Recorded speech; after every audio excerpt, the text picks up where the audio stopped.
السلام علیکم امی، میری آج کی ایک منفرد اور دلچسپ کہانی۔ لیکن کہانی شروع کرنے سے پہلے اگر آپ ہمارے چینل پر پہلی دفعہ آئے ہیں یا آپ نے ابھی تک سبسکرائب نہیں کیا تو بیا اور مالا کو سبسکرائب کرنا نہ بھولیے۔ وہ بڑے صاحب کے لیے عید کارڈ خرید رہا تھا کہ اتفاقاً اس کی ملاقات امی سے ہو گئی۔ ایک لمحے کے لیے اس نے امی سے آنکھ بچا کر کھسک جانا چاہا، لیکن اس کے پاؤں جیسے زمین نے پکڑ لیے اور وہ اپنی پتلون کی جیب میں اکنی یعنی ایک آنی کو مسلتا رہ گیا۔ اچانک امی نے اسے دیکھا اور آگے بڑھ کر اس کے شانے پر ہاتھ رکھتے ہوئے بولی، اوہ سودی، تم کہاں؟ اس نے فوراً اپنی جیب سے ہاتھ نکال لیا اور ایک عید کارڈ اٹھا کر بولا، یہیں امی، میں تو یہی ہوں۔ کب سے؟ امی نے حیرت سے پوچھا۔ تقسیم کے بعد سے امی، میں بھی یہاں ہوں اور ماں اور دوسرے لوگ بھی۔ لیکن مجھے تمہارا پتہ کیوں نہ چلا؟ میں نے تمہیں کہیں بھی نہ دیکھا۔ اس کے جواب میں وہ ذرا سا مسکرایا اور پھر عید کارڈ کا کنارہ اپنے کھلے ہوئے ہونٹوں پر مارنے لگا۔ دکان کے لڑکے نے بڑے ادب سے کارڈ اس کے ہاتھ سے لیا اور اسے میز پر پھیلے ہوئے دوسرے کارڈوں میں ڈال کر اندر چلا گیا۔ امی نے اپنا پرس کھولتے ہوئے پوچھا، اب تو اپنی ماں سے نہیں جھگڑتا؟ مسعود شرمندہ ہو گیا۔ اس نے عید کارڈوں پر نگاہیں جما کر کہا، نہیں تو میں پہلے بھی اس سے کب جھگڑتا تھا؟ امی نے کہا، یوں تو مت کہہ، پہلے تو بات بات پر اس کی جان کھا جاتا تھا، چھوٹی چھوٹی باتوں پر فساد برپا کر دیتا تھا۔ اس نے صفائی کے طور پر امی کے چہرے پر نگاہیں گاڑ کر جواب دیا، جب تو میں چھوٹا سا تھا امی، اب تو وہ بات نہیں رہی نا۔ لیکن اس جواب سے امی کو تسلی نہ ہوئی اور اس نے بات بدلتے ہوئے کہا، تیرا دوست تو UK چلا گیا انجینئرنگ کی تعلیم پانے۔ یہ عید کارڈ اسی کے لیے خرید رہی تھی۔ کہاں؟ انگلینڈ چلا گیا؟ اس نے حیران ہو کر پوچھا۔ جبھی تو وہ مجھ سے ملا نہیں، میں بھی یہی سوچ رہا تھا اسے کیا ہوا، یہاں ہوتا اور مجھ سے نہ ملتا، کیسی حیرانی کی بات ہے۔ امی نے آہستہ سے دہرایا، ہاں انگلینڈ چلا گیا، ابھی 2 سال اور وہیں رہے گا۔ یہ عید کارڈ اسی کے لیے خریدا ہے۔ اور اس نے کارڈ آگے بڑھا دیا۔ اس پر غریب الوطنی، دوری اور ہجر کے 2-3 اشعار لکھے تھے۔ مسعود نے اسے ہاتھ میں لیے بغیر کہا، لیکن یہ عید تک اسے کیسے مل سکے گا؟ عید تو بہت قریب ہے۔ امی نے وثوق سے کہا، ملے گا کیسے نہیں، میں بائی ایئر میل جو بھیج رہی ہوں۔ لیکن بائی ایئر میل میں بھی یہ وقت پر نہیں پہنچ سکے گا، مسعود نے جواب دیا۔ امی نے کہا، تو کیا ہے، اسے تو مل جائے گا، ایک آدھ دن لیٹ ہی صحیح۔ اور مسعود کے کچھ کہنے سے پیشتر امی نے کہا، کبھی ہمارے گھر تو آنا، تمہاری دیدی نے MA کا امتحان دے دیا ہے، ضرور آنا، عید پر چلے آنا، ہم اکٹھے عید منائیں گے۔ جب امی مسعود کو اپنا پتہ لکھا کر چلنے لگی تو اس نے اپنا فون نمبر بتاتے ہوئے کہا، آنے سے پہلے مجھے فون ضرور کر لینا، میں اکثر دورے پر رہتی ہوں، لیکن عید کے روز میں ضرور گھر پر ہوں گی۔ مسعود نے پتے کے ساتھ ایک کونے پر فون نمبر بھی لکھ دیا۔ امی نے ایک مرتبہ پھر اس کے شانے پر ہاتھ پھیرا اور اپنی ساڑی کا پلو درست کرتے ہوئے دکان سے نیچے اتر گئی۔ مسعود نے پھر اپنی جیب میں ہاتھ ڈال کر ایک انی کو چٹکی میں پکڑ لیا اور بڑے صاحب کے لیے عید کارڈ کا انتخاب کرنے لگا۔ مسعود کی ماں نے اپنے خاوند کی موت کے 1 سال بعد ہی اپنے کسی دور کے رشتہ دار سے شادی کر لی۔ اول تو اس کی دوسری کا مقصد مسعود کی تعلیم و تربیت تھی، لیکن اپنے دوسرے خاوند کی جاورانہ طبیعت کے سامنے اسے مسعود کو تقریباً بھلا دینا پڑا۔ مہینے کی ابتدائی تاریخوں میں جب مسعود کو اپنے چچا سے فیس مانگنے کی ضرورت محسوس ہوتی تو وہ کئی دن یوں ہی ٹال مٹول میں گزار دیتا۔ پیسوں کے معاملے میں اس کی ماں بالکل معذور تھی۔ گھر کے معمولی اخراجات تک کے لیے اسے اپنے خاوند کا منہ تکتے رہنا پڑا اور وہ اپنی کم مائیگی اور تہی دستی کا غصہ مسعود پر اتارا کرتی۔ ہر صبح اسے چولہے کے پاس بٹھا کر چائے کی پیالی اور رات کی ایک باسی روٹی کے ساتھ یہ فقرہ ضرور سننا پڑا، لے مر لے، تیری خاطر مجھے کیا کیا کچھ نہیں کرنا پڑا۔ یہ جملہ گو مسعود کو بہت ہی ناگوار گزرتا، لیکن ہر روز ناشتے کے لیے یہ بل کچھ ایسا بڑا بھی نہ تھا، اور فیس ادا کرنے کے دن تو اس بل میں اچھا خاصا اضافہ ہو جاتا۔ اس کا چچا حقہ پیتے ہوئے کہتا، پڑھتا وڑھتا تو ہے نہیں تو، یوں ہی آوارہ گردی کرتا رہتا ہے، میں نے تیری ماں سے کئی مرتبہ کہا ہے کہ تجھے ڈاکٹر بیگ کے یہاں بٹھا دے تاکہ کچھ کمپاؤنڈری کا کام ہی سیکھ لے، آگے چل کر تیرے کام آئے گا، لیکن پتہ نہیں وہ کن خیالوں میں ہے۔ مسعود دونوں باہیں سینے کے ساتھ لگا کر آہستہ سے جواب دیتا، کام تو اچھا ہے جی، لیکن میں پہلے 10ویں پاس کر لوں پھر۔ اور چچا صاحب تن سے مسکرا کر ایک بات ٹیڑھی کر کے بیچ میں بول اٹھتے، بس بس، جیسی کوکو ویسے بچے، یہی بات تیری ماں کہا کرتی ہے، اسے جب معلوم ہو اگر خود کما کر روز تیری فیسوں کی چٹی بھرے۔ کتنی فیس ہے تیری؟ مسعود ذرا سہم کر جواب دیتا، 4 روپے 13 آنے جی۔ اچھا، اس مرتبہ 13 آنے کا اضافہ ہو گیا۔ کھیلوں کا چندہ ہے جی، ماسٹر جی نے کہا تھا کہ، تو کہہ دے اپنے ماسٹر سے کہ میں کھیل نہیں کھیلتا۔ اور تجھے شرم نہیں آتی کھیلیں کھیلتے ہوئے؟ اونٹ کی دم چومنے جتنا ہو گیا اور کھیلیں کھیلتا ہے۔ مسعود آہستہ سے کھنکار کر جواب دیتا، میں تو کچھ نہیں کھیلتا جی، پر ماسٹر جی کہتے ہیں کھیلو چاہے نہ کھیلو لیکن چندہ ضرور دینا پڑے گا۔ یہ اچھا رواج ہے، اس کا چچا سر کو ہلاتا، کھیلو چاہے نہ کھیلو لیکن چندہ ضرور دو۔ اسکول ہے کہ کمشنر کا دفتر، چندہ نہ ہوا وار فنڈ ہوا۔ چونکہ عام طور پر ایسی بات کا جواب مسعود کے پاس نہ ہوتا، اس لیے وہ خاموشی رہتا۔ اس کے بعد چچا پاس ہی کھونٹی پر لٹکی ہوئی اچکن سے 5 روپے کا نوٹ نکال کر کہتا، لے پکڑ، اپنی ماں کو بتا دینا، اور اسکول سے لوٹتے ہوئے باقی کے 3 آنے مجھے دفتر دے جانا۔ خوف، نفرت اور تشکر کے ملے جلے جذبات سے مسعود کی آنکھیں پھٹتی بند ہوتی اور پھر اپنی اصلی حالت پر آ جاتی، اور وہ نوٹ اپنی مٹھی میں دبا کر ماں کو بتانے دوسرے کمرے کی طرف چل پڑتا، اور اس کا چچا اپنے کمرے میں حقہ بجاتے ہوئے ہانک لگاتا، فیس دے دی ہے جی تمہارے شہزادے کو، ڈپٹی صاحب کو۔ یہ سنتے ہی مسعود ایک دم رک جاتا اور جی ہی جی میں اپنی ماں کو ایک گندی سی گالی دے کر وہ الٹے پاؤں اپنی کوٹری میں جا کر بستہ باندھنے لگتا۔ چچا جیسے بےہودہ آدمی سے شادی کر کے اس کی ماں اس کی نگاہوں میں بالکل گر چکی تھی، اور وہ چچا کی طعن آمیز باتوں کا بدلہ ہمیشہ اپنی ماں کو گالی دے کر چکاتا تھا۔ تفریح کی گھنٹی میں درختوں کے سائے تلے اپنے کھیلتے ہوئے ہم جولیوں کی دعوت سے انکار کر کے اسے سیدھا گھر بھاگنا پڑتا۔ خاصا دان یعنی کھانے کا ڈبہ تیار ہوتا، جسے اٹھا کر وہ جلدی جلدی اپنے چچا کے دفتر پہنچتا اور اسے ان کی کرسی کے پاس رکھ کر بغیر کچھ کہے اسکول بھاگ آتا۔ عرصے سے اس کی تفریحی گھنٹیاں یوں ہی ضائع ہو رہی تھیں۔ صرف اتوار کے دن اسے اپنے چچا کے دفتر نہ جانا پڑتا، لیکن اتوار کو کوئی تفریح کی گھنٹی نہیں ہوتی۔ 8ویں جماعت کے سالانہ امتحان سے پہلے اس کے یہاں ایک چھوٹا بھائی پیدا ہوا، جس کا نام اس کی ماں کے اصرار کے باوجود مقصود کی بجائے نصراللہ رکھا گیا۔ اس بھائی کی پیدائش نے مسعود سے اس کی ماں کو قطعی طور پہ چھین لیا، اور اس کی حیثیت گھر میں کام کرنے والے نوکر سی ہو کر رہ گئی، جو اپنا اصلی کام ختم کرنے کے بعد پڑوس کے دروازے کی اونچی سیڑھی پر بیٹھ کر بچے کھلایا کرتا ہے۔ نصراللہ کی آمد کے دن سے مسعود کا چچا دن میں بارہا ڈاکٹر بیگ کا وظیفہ کرنے لگا، اور مسعود کی ماں سے تقاضا کرتا رہا کہ چونکہ اب نصراللہ آ گیا ہے، اس کے اخراجات بھی ہوں گے، اس لیے اب مسعود کو اسکول سے اٹھا کر ڈاکٹر کے یہاں بٹھا دینا چاہیے۔ لیکن اس کی ماں نہ مانی، اور سلسلہ یوں ہی چلتا رہا۔ یہ ان دنوں کی بات ہے جب مسعود کے اسکول میں موسم کے طلسماتی کارڈ بیچنے ایک آدمی آیا، اور اس کی وجہ سے مسعود کی ملاقات امی سے ہوئی۔ گلریز اپنی بیوہ امی کا ایک ہی لڑکا تھا اور مسعود کا ہم جماعت تھا۔ جماعت بھر میں مسعود کی دوستی صرف گلریز سے تھی۔ دونوں کو ننھی ننھی ٹوکریاں بنانے کا خب تھا۔ پڑھائی کے دوران اگر کبھی انہیں فرصت کے چند لمحات میسر آ جاتے تو وہ سائنس روم کے دروازوں سے چمٹی ہوئی عشق کے پیچاں کی بیلوں سے اد سوکھی لمبی لمبی رگیں توڑتے اور کھیل کے میدان میں ہری ہری گھاس پر ٹوکریاں بنانے لگتے، جس میں گلاب کا ایک پھول یا چنبیلی کی چند کلیاں مشکل سے سما سکتی۔ مسعود دوستی والی ٹوکری بھی بنا لیتا تھا، لیکن گلریز سے 1000 کوششوں کے باوجود بھی ایسی ٹوکری نہ بنتی تھی، اور وہ مسعود کی بنائی ہوئی ٹوکری لے لیا کرتا تھا۔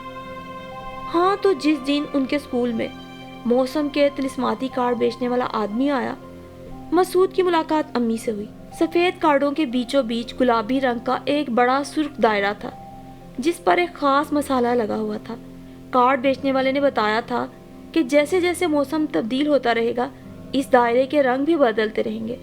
جوں جوں گرمی بڑھتی جائے گی گلابی دائرہ سرخ ہوتا جائے گا، اور جب سردی کا زور ہوگا تو یہ گلابی چکر بسنتی رنگ کا ہو جائے گا، اور جس دن مطلع ابر آلود ہوگا اور بارش برسنے کا امکان ہوگا تو یہ چکر خود بخود دھانی رنگ کا ہو جائے گا۔ کارڈ کی قیمت 2 آنے تھی۔ کلاس میں تقریباً سب نے وہ کارڈ خریدے، اور جن کے پاس 2 آنے نہ تھے انہوں نے بات اگلے دن پر اٹھا دی۔ گھر سے خاصا دان یعنی کھانے کا ڈبہ اٹھاتے ہوئے مسعود نے ہولے سے کہا، اماں مجھے 2 آنے تو دے دو، مگر اس نے تیزی سے بات کاٹتے ہوئے کہا، میرے پاس کہاں ہیں 2 آنے؟ کبھی مجھے پیسے چھوتے ہوئے دیکھا بھی ہے؟ کون لالا کی میری جھولیاں بھرتا ہے جو تجھے دونی دوں؟ مسعود نے مایوس ہو کر خاصا دان یعنی کھانے کا ڈبہ اٹھا لیا اور چپ چاپ دروازے سے باہر نکل گیا۔ دفتر پہنچ کر اس نے خاصا دان کرسی کے پاس رکھ دیا اور خلاف معمول وہاں کھڑا ہو گیا۔ اس کے چچا نے فائل میں وہ کاغذ پروتے ہوئے اینک کے اوپر سے دیکھا اور ترنت شروع ہو کر پوچھا، کیوں کھڑا کیوں ہے؟ کچھ نہیں جی، مسعود کا گلا خشک ہو گیا۔ کچھ تو ہے۔ نہیں جی کچھ بھی نہیں، اس نے ڈرتے ڈرتے جواب دیا۔ تو پھر فوجیں کیوں کھڑی ہیں؟ جی ایک دونی چاہیے اماں، میں اسکول میں جی ماں بلو ماں، اس کے چچا نے گھرا کر کہا، تجھے دونی دوں؟ تجھے نامہ دوں؟ میرے بورے جو ڈھوتا ہے، میرے ساتھ جو کھیلتا رہا ہے۔ مسعود شرم سے پانی پانی ہو گیا۔ اس نے ہکلاتے ہوئے کہا، میں اماں نے جی اسکول میں۔ اس کے چچا نے گرج کر کہا، تجھے پیسے دوں؟ تجھے دونیاں دوں؟ کیوں؟ مجھے بین سناتا رہا ہے، مجھے نبض دکھاتا رہا ہے، تجھے پیسے دوں؟ تجھے دونی دوں؟ تجھے؟ مسعود نے ایک نگاہ خاصا دار یعنی ملازم کو غور سے دیکھا جو واقعی ان کی باتیں نہیں سن رہا تھا، اور پھر اپنے چچا کو اسی طرح کرتے چھوڑ کر کمرے سے باہر نکل گیا۔ کھپریل کے برآمدے میں بیٹھا ایک بڈھا چپڑاسی آپ ہی آپ کہے جاتا، تجھے پیسے دوں؟ تجھے نامہ دوں؟ میرے بورے جو ڈھوتا ہے، تجھے پیسے دوں؟ اور راستہ بھر مسعود کو ایسی ہی آوازیں آتی رہیں۔ اسے یوں محسوس ہو رہا تھا گویا اس کے ٹخنوں کے درمیان چھوٹا سا گرامو فون لگا ہوا ہو اور جس کا ریکارڈ اس کی رفتار کے مطابق گھومتا ہو۔ مسعود نے سڑک کے کنارے تیزی سے بھاگنا شروع کر دیا اور ریکارڈ اونچے اونچے بجنے لگا۔ تجھے پیسے دوں؟ تجھے پیسے دوں؟ میرے بورے جو۔ مسعود نے گھبرا کر راہ چلتے لوگوں کو غور سے دیکھا کہ وہ بھی تو یہ ریکارڈ نہیں سن رہے، اور پھر اپنی رفتار بالکل سست کر دی۔ گرامو فون کی چابی ختم ہو گئی اور ریکارڈ سسکنے لگا، تجھے پیسے دوں؟ تجھے نامہ دوں؟ میرے بورے جو۔ اور اسکول تک یہ باجا یوں ہی بجتا رہا۔ اسکول بند ہونے پر گلریز نے خود ہی اسے اپنے گھر آنے کی دعوت دی کہ طلسماتی کارڈ اپنے کمرے میں لٹکا کر اور سارے دروازے بند کر کے دیکھیں گے کہ گرمی سے دائرہ سرخ ہوتا ہے کہ نہیں۔ یہ تجسس مسعود کو کشاں ان کے گھر لے گیا۔ گول گول غلام گردش والے برآمدے کے ایک کونے میں سفید رنگ کی ساڑی باندھے ادھیڑ عمر کی دبلی سی عورت جالی کے دروازے کو دھاگے سے ٹانگ رہی تھی۔ اس کا سر ننگا تھا اور کندھوں پر سلیٹی رنگ کی بنی ہوئی ایک اونی شال تھی۔ مسعود نے ایک نظر اس کے ننھے سے وجود کو دیکھا جس سے سارا برآمدہ بھرا بھرا معلوم ہوتا تھا، اور سیڑھیوں پر ٹھٹک گیا۔ اسے اس طرح دم بخود دیکھ کر گلریز نے بے تکلفی سے بستہ چارپائی پر پھینک کر کہا، آؤ آؤ، اور پھر سیمنٹ کے فرش پر تیزی سے اپنے بوٹ گھسیٹتا وہ عورت کے پاس جا کھڑا ہوا اور چلانے لگا، امی میں نے ایک چیز خریدی، ایک نئی چیز، جادو کا کارڈ، دیکھو امی۔ اور اس کی امی نے گردن موڑ کر اور کارڈ ہاتھ میں لے کر کہا، اچھا ہے، بڑا اچھا ہے۔ اور پھر اس کی نگاہیں برآمدے میں رینگتے ہوئے اس لڑکے پر پڑی جس نے ٹخنوں سے اونچی میلی شلوار پہن رکھی تھی اور جس کی خاکی کینوس کے جوتوں سے اس کی انگلیاں باہر جھانک رہی تھیں۔ گلریز نے شرماتے ہوئے کہا، یہ میرا دوست ہے مسعود، امی یہ میرے ساتھ پڑھتا ہے، یہ میرے ساتھ اس کارڈ کو رنگ بدلتے ہوئے دیکھنے کے لیے آیا ہے۔ امی اٹھ کر کھڑی ہو گئی۔ اس نے مسعود کو غور سے دیکھا، خوش آمدید کی مسکراہٹ اس کے چہرے پر پھیل گئی اور وہ بڑے پیار سے بولی، تم نے کارڈ نہیں خریدا مسعود؟ اور مسعود کو یوں محسوس ہوا جیسے وہ اس کی برسوں کی واقف ہو، مسعود اس کے صحن میں کھیل کر اتنا بڑا ہوا ہو، اور وہ مسعود کو لمبی لمبی کہانیاں سنا کر ہر رات کہا کرتی ہو، اب تم سو جاؤ۔ گلریز نے اپنے کارڈ کے دائرے پر فخر سے انگلی پھیرتے ہوئے کہا، اس نے نہیں خریدا امی، اس کے پاس دونی نہیں تھی، اس کے پاس کبھی بھی پیسے نہیں ہوتے۔ امی نے کہا تو اچھا دوست ہے، اس نے نہیں خریدا تو تو نے کیوں 2 کارڈ نہیں خرید لیے؟ تیرے پاس تو پیسے تھے۔ گلریز نے گھبرا کر جواب دیا، باقی پیسوں کی تو میں نے برفی کھا لی تھی اور 1 آنے کی پینسل خریدی تھی۔ امی نے کہا تو تجھے اپنے دوست سے برفی پیاری ہے؟ نہیں جی امی جی۔ گلریز شرمندہ ہو گیا اور اپنے دوست کا ہاتھ پکڑ کر ساتھ کے کمرے میں لے گیا۔ اس کمرے میں سرخ رنگ کے صوفے پہ ایک لڑکی سویٹر بن رہی تھی۔ اس کے پہلو میں چینی کی ایک چھوٹی سی رکابی میں کھلے یعنی پان پڑے تھے۔ گلریز نے اندر داخل ہو کر کہا، دیکھو دیدی دیکھو، میرے پاس جادو کا کارڈ ہے۔ اور دیدی نے سلائیوں سے نگاہیں اٹھائے بغیر کہا، اچھا ہے۔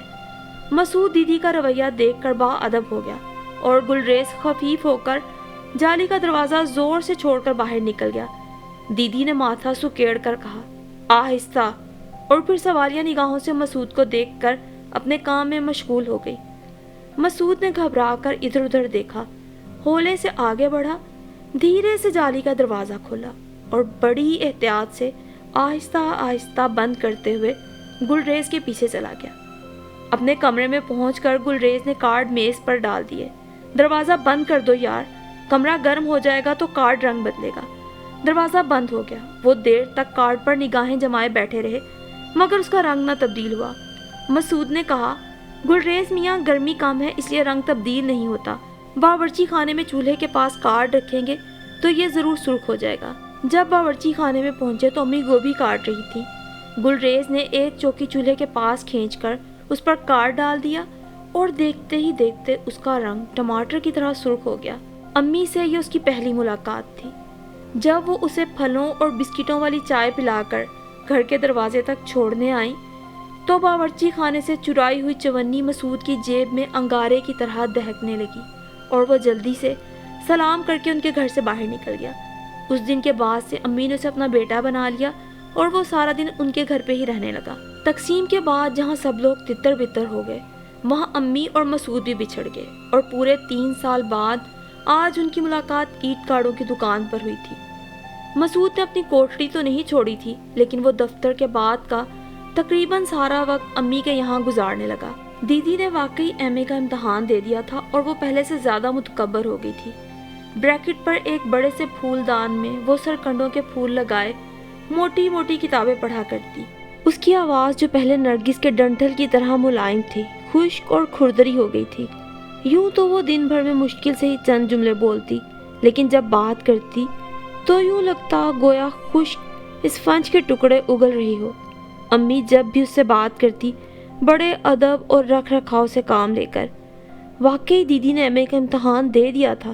امی نے کئی مرتبہ مسعود سے اس کی ماں اور چچا کے بارے میں پوچھا لیکن اس نے کبھی کوئی خاطر خواہ جواب نہ دیا، اتنا کہہ کر خاموش ہو جاتا، یہی کہیں رہتے ہیں، مجھے علم نہیں۔ دفتر سے فارغ ہو کر مسعود سیدھا امی کے یہاں پہنچتا اور رات کو دیر تک ادھر ادھر کی بے معنی گپیں ہانکتا رہتا۔ دیدی کوئی کتاب پڑھ رہی ہوتی، وہ 2-3 مرتبہ تیز تیز نگاہوں سے امی اور مسعود کو گھورتی، پھر ٹھپ سے کتاب بند کر کے اندر کمرے میں چلی جاتی۔ جب دیدی مسعود کی پہنچ سے باہر جاتی تو وہ زور زور سے کہہ لگا کر اس کی پڑھائی میں مخل ہونے لگتا۔ امی کو پتا تھا کہ وہ جان بوجھ کر دیدی کو تنگ کر رہا ہے لیکن اس نے کبھی بھی مسعود کو منع نہیں کیا۔ ایک رات جب اسے باتیں کرتے کرتے کافی دیر ہو گئی تو امی نے کہا، اب یہیں سو رہو، اس وقت اتنی دور کہاں جاؤ گے؟ تو مسعود وہیں سو رہا اور اس رات کے بعد وہ مستقل طور پر اسی کے یہاں رہنے لگا۔ چچا کی بخیل فطرت اور ماں کی لاپرواہی اس کی آزادانہ زندگی پر ایک عجیب طرح سے اثر انداز ہوئی۔ وہ پہلے جس قدر گمسم رہتا تھا اب اسی قدر ہنسوڑ ہو گیا تھا اور اپنے بچپن کی غریبی کا مداوع کرنے کے لیے اس نے جوا کھیلنا شروع کر دیا۔ پہلی تاریخ کو تنخواہ ملتے ہی وہ تنگ و تاریک کوچوں سے گزرتا ہوا اس اندھی گلی پہنچ جاتا جس کے آخر میں پرانے چھپر اور پھونس کے ڈھیر پڑے ہوتے تھے۔ پھونس کو ایک طرف ہٹا کر مسعود اندھیرے بھٹ میں داخل ہوتا جس کے پیچھے کچی اینٹوں کی ایک غلیظ سی کوٹھڑی کڑوے تیل کا دیا اپنی آغوش میں لیے اس کا انتظار کر رہی ہوتی۔ چیتو، بھمبیری اور ڈھلن نشہ پیے فرش پر لیٹے ہوتے اور ریبا چھوٹے سے دروازے کے ٹوٹے ہوئے پٹ سے پوچھ لگائے ہولے سے کہتی، آ گیا راجا نل آ گیا، اور پریل شروع ہو جاتی۔ مسعود کا ذہن اور مقدر مل جل کر ایسے ایسے مار کے مارتے کہ ہارنے کی نوبت کم آتی، اور جب تک مسعود کی جیبیں خالی نہ ہو جاتی اسے کل نہ پڑتی۔ وہ تاش پھینٹے جاتا، نقدی کی ڈھیریاں لگائے جاتا اور پریل کھیلے جاتا، حتیٰ کہ اس کے مخالفوں کے پاس ایک چھدام بھی نہ رہتا یا اس کی جیبوں کا استر مردہ گائے کی زبان کی طرح باہر لٹکنے لگتا۔ امی کو پتا تھا مسعود نوکر ہو کر بڑا ہی زندہ دل اور چست ہو گیا ہے، لیکن اس بات کا اسے علم نہ تھا کہ پریل کھیلتے ہوئے اس کی انگلیاں بھی کینچی کی طرح چلنے لگتی ہیں۔ ہر مہینے کی 1 تاریخ کو امی اس کا بستر بچھا کر آدھی رات تک اس کا انتظار کرتے ہوئے سوچا کرتی کہ گلریز بھی یوں ہی آوارہ گردی کرتا ہوگا اور اس کی لینڈ لیڈی اس کا انتظار اسی طرح کیا کرتی ہوگی۔ پھر مسعود اور گلریز آپس میں گڑمڑ ہو جاتے، امی اور لینڈ لیڈی ایک دوسرے میں مدغم ہو جاتی اور شفقت لاؤبالی کا انتظار کرنے لگتی۔ دیدی اپنے بستر پر 1-2 مصنوعی کروٹیں بدل کر آتش بار نگاہوں سے امی کو گھورتی اور پھر منہ دوسری طرف کر کے دم ساتھ لیتی۔ مسعود جب پھاٹک کے قریب پہنچتا تو پنجوں کے بل چلنے لگتا، شور مچانے والے پٹ کو آہستہ سے دھکیلتا اور پھر اندر داخل ہو کر اسے اسی طرح بند کرنے لگتا کہ امی پکار کر پوچھتی، کہاں سے آئے ہو؟ کہیں سے نہیں امی، وہ سہم جاتا۔ نہر پر دوستوں کے ساتھ گپے مار رہا تھا۔ یہ تمہارے کون سے ایسے دوست ہیں، ذرا میں بھی تو دیکھوں۔ میرے دفتر کے ساتھی ہیں امی، دفتر کی باتیں ہو رہی تھی۔ اور وہ آرام سے آ کر اپنے بستر پر بیٹھ جاتا اور اپنے بوٹ کھولنے لگتا۔ امی خاموشی سے اٹھ کر اندر آ جاتی اور کٹ کیٹ کا پیکٹ اس کے بستر پر پھینک کر بے پرواہی سے کہتی، میں آج بازار گئی تھی اور تیرے لیے یہ لائی تھی، آدھی اپنی دیدی کے لیے رکھ لینا۔ اور جب وہ بستر پر لیٹنے لگتا تو امی کہتی، یہ تو اپنے بالوں پر اتنا تیل کیوں تھوپ لیتا ہے؟ لے کے سارے تکیے تیلی کی صدری بنا دیے ہیں، صبح ہونے دے، تیرے سر پہ استرا پھرواتتی ہوں۔ اور مسعود کوئی جواب دیے بغیر سفید چادر اوڑھ کر مردے کی طرح سیدھا شہتیر لیٹ جاتا تو امی جل کر کہتی، تجھے کتنی مرتبہ کہا ہے یوں نہ لیٹا کر، یا تو کروٹ بدل یا ٹانگوں میں خم ڈال، اس طرح لیٹنے سے مجھے وحشت ہوتی ہے۔ مسعود کروٹ بدل کر سو جاتا اور لینڈ لیڈی اطمینان کی سانس لے کر لباس تبدیل کرنے چلی جاتی۔ امی گلریز کا ہر خط مسعود کو ضرور دکھاتی اور پھر اتنی مرتبہ اس سے پڑھوا کر سنتی کہ مسعود کو الجھن ہونے لگتی اور وہ خط پھینک کر باہر چلا جاتا۔ گلریز کے ہر خط میں یا تو روپوں کا مطالبہ ہوتا یا گرم کپڑوں اور دیگر معمولی چیزوں کا، جن کا بندوبست امی بڑے انہماک سے کیا کرتی۔ پارسل سیے جاتے، ان پر لاکھ کی مہریں لگتی اور پھر مسعود کو انہیں ڈاک خانے لے جانا پڑتا۔ تنخواہ ملنے میں ابھی کئی دن پڑے تھے، بمبیری مسعود کو سڑک پر مل گیا۔ اس نے بتایا کہ ان کی چوکڑی میں ایک بڑا مالدار کباڑیا رکنا داخل ہوا ہے جو صرف ہزاروں کی بازی لگاتا ہے۔ مسعود کے استفسار پر بمبیری نے بتایا کہ وہ ہر روز اپنے ایک گماشتے لالو کانے کے ساتھ گھپا میں آتا ہے اور نشہ پانی کر کے چلا جاتا ہے۔ مسعود نے ڈاک خانے کے پچھواڑے جا کر گرم سوٹ کا پارسل کھولا اور ماسٹر غلام حسین کی دکان پر جا کر 150 روپے میں بیچ دیا۔ اس رات وہ گھر نہیں گیا، اس کا بستر تمام رات ٹھنڈا رہا اور اس کی پائنتی پر سفید چادر امی کی طرح ساری رات اس کا انتظار کرتی رہی۔ صبح جب وہ گھر پہنچا تو نہ اس کے پاس روپے تھے اور نہ پارسل کی رسید۔ امی نے رات بھر غائب رہنے کے واقعے کی طرف اشارہ کیے بغیر اس سے پوچھا، پارسل کروا دیا تھا؟ کروا دیا تھا، اس نے رکھائی سے جواب دیا۔ اور رسید؟ دیدی نے پوچھا۔ مسعود نے گھور کر دیدی کو دیکھا اور کہا، رات میں جس دوست کے یہاں سویا تھا رسید وہیں رہ گئی۔ امی نے چائے کی پیالی بناتے ہوئے پوچھا، 6 روپے میں کام بن گیا تھا؟ نہیں، مسعود نے آہستہ سے کہا، 7.5 روپے کے ٹکٹ لگے، میں نے 1.5 روپیہ ادھار لے لیا تھا اور 1.5 کا لفظ آتے ہی چائے اس کے حلق میں پھنس گئی۔ مسعود کو معلوم تھا کہ امی کی تنخواہ 300-400 کے لگ بھگ ہے۔ اس نے جی میں اپنے آپ کو یہ کہہ کر تسلی دے لی تھی کہ ایک پارسل کے نہ پہنچنے سے وہ مر نہیں جائے گا۔ ایک دن جب دیدی کے ڈریسنگ ٹیبل سے 25 روپے گم ہو گئے تو اس نے آسمان سر پہ اٹھا لیا۔ اس نے بلا سوچے سمجھے امی سے یہ کہہ دیا کہ یہ کارستانی مسعود کی ہے۔ امی بجائے خفا ہونے کے رو کر کہنے لگی، آج تو مسعود پر الزام دھرتی ہے، کل مجھے چور بتائے گی، وہ بھلا تیرے پیسوں کا بھوکا ہے۔ لیکن دیدی نہ مانی اور ماں بیٹی میں خوب تکرار ہوئی۔ شام کو نہ امی نے کھانا کھایا اور نہ دیدی نے، لیکن اس رات مسعود کا پانسا بھاری رہا اور اس نے اپنے ساتھ بھمبیری اور چیتو کو بھی نان کباب کھلائے۔ گلریز کا خط آ گیا تھا کہ اسے پارسل نہیں ملا۔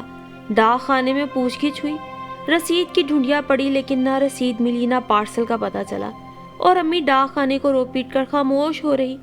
لیکن اس مرتبہ نہ تو اس نے گلریز کا خط مسعود کو دکھایا اور نہ ہی اس سے پڑھوا کر سنا۔ اس نئے رویے نے مسعود کو یوں ہی تجسس میں ڈال دیا۔ اس نے ایک دو مرتبہ امی سے خط کے بارے میں پوچھا، لیکن وہ یہی کہہ کر خاموش ہو گئی کہ میں کہیں ڈال کر بھول گئی ہوں۔ خط گھر ہی تو تھا، جاتا کہاں؟ مسعود کی تفتیش نے اسے امی کے میز سے ڈھونڈ نکالا۔ گلریز نے لکھا تھا، پارسل مجھے نہیں ملا، پتہ نہیں کیا بات ہے، یہاں سردی بڑھتی جا رہی ہے اور میں سخت پریشان ہوں، لیکن سب سے بڑی پریشانی روپے کی ہے۔ مجھے نئی کلاس میں داخلہ لینا ہے جس کے لیے مجھے کم از کم 2000 روپوں کی ضرورت ہوگی، لیکن امی تم یہ 2000 روپے کہاں سے لاؤ گی؟ مجھے علم ہے کہ تمہارے پاس اب کچھ نہیں رہا، پر میں کروں بھی تو کیا؟ تعلیم ادھوری چھوڑ کر ایک ہی ڈگری لے کر آ جاؤں؟ اس کے آگے مسعود نے کچھ نہ پڑھا، خط طے کیا اور دراز میں رکھ کر دفتر چلا آیا۔ اسے امی کی تنخواہ کے بارے میں علم تھا اور اس کے اندوختہ کے متعلق بھی اندازہ تھا، لیکن گلریز کے اس خط نے اس کے سارے اندازوں پر پانی پھیر دیا۔ سارا دن وہ بے شمار ننھے ننھے سوالوں میں گھرا ٹائپ کرتا رہا اور آخر اسی نتیجے پر پہنچا کہ امی نے گلریز کو بھی دھوکے میں رکھ چھوڑا ہے تاکہ وہ غیر ملک میں عیاشیوں پر نہ اتر آئے۔ شام کو وہ معمول سے پہلے گھر پہنچ گیا۔ پھاٹک پر تانگا کھڑا تھا، دیدی کہیں باہر گئی ہوئی تھی اور امی اندر کمرے میں نہ جانے کیا کر رہی تھی۔ مسعود دروازے کی اوٹ میں کھڑا ہو گیا۔ امی اپنے بڑے سیاہ ٹرنک سے زیور نکال نکال کر انہیں حسرت بھری نگاہوں سے دیکھتی اور پھر اپنے پرس میں ڈالے جاتی۔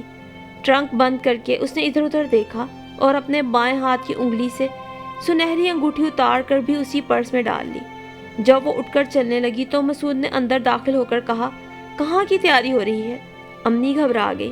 اس نے مصنوعی مسکراہٹ سے کام لیتے ہوئے کہا، اچھا ہی ہوا تم آ گئے، میں بازار جا رہی تھی، تھوڑا سا کپڑا خریدنا ہے، تم گھر پر ہی رہنا، تمہارے لیے کٹ کیٹ لاؤں گی۔ مسعود نے کہا، امی ہمیں تو آج اس لیے جلدی چھٹی ہو گئی کہ ہمارے دفتر کی ٹیم ریلوے کلب سے فٹ بال کھیل رہی ہے اور میں چھاونی جا رہا ہوں، میں گھر پر رہ کر کیا کروں گا؟ دینو جو یہاں موجود ہے، امی نے کہا، اسے میں ساتھ لیے جا رہی تھی، لیکن خیر اب وہی گھر پہ رہے گا، تم چائے پی لینا، تمہارے لیے انڈے ابال کر میں نے تھرمس میں رکھ دیے ہیں۔ امی چلی گئی۔ مسعود نے اپنا کوٹ اتار کر کھوٹی پر لٹکایا اور خود کرسی پر دراز ہو کر اخبار دیکھنے لگا۔ دینو چائے تپائی پر رکھ کر تمباکو لینے چلا گیا۔ مسعود نے اسی طرح اخبار کو گود میں ڈالے ایک پیالی پی، تھرمس کھول کر ایک انڈا نکالا اور بغیر نمک لگائے کھا گیا۔ دینو کو بازار گئے کافی دیر ہو چکی تھی، اس کے لوٹ آنے میں تھوڑا ہی وقت رہ گیا تھا۔ مسعود اٹھا، دیدی کے ٹرنک سے کروشیا نکالا اور امی کے کمرے میں جا کر اٹیچی کیس کھولنے لگا۔ اوپر ہی کرمزی رنگ کی ایک ریشمی ساڑی کی تہہ میں 50 روپے پڑے تھے۔ روپے اٹھا کر اس نے جیب میں رکھ لیے اور پھر تالا بند کرنے لگا، لیکن زنگ آلود پھاٹک کے کھلنے پر وہ چونک پڑا اور گھبراہٹ میں کروشیا جیب میں ڈال کر باہر آ گیا۔ مسعود نے دینو کو گھورتے ہوئے پوچھا، اتنی دیر کر دی تھی، کہاں چلا گیا تھا؟ جانا کہاں تھا؟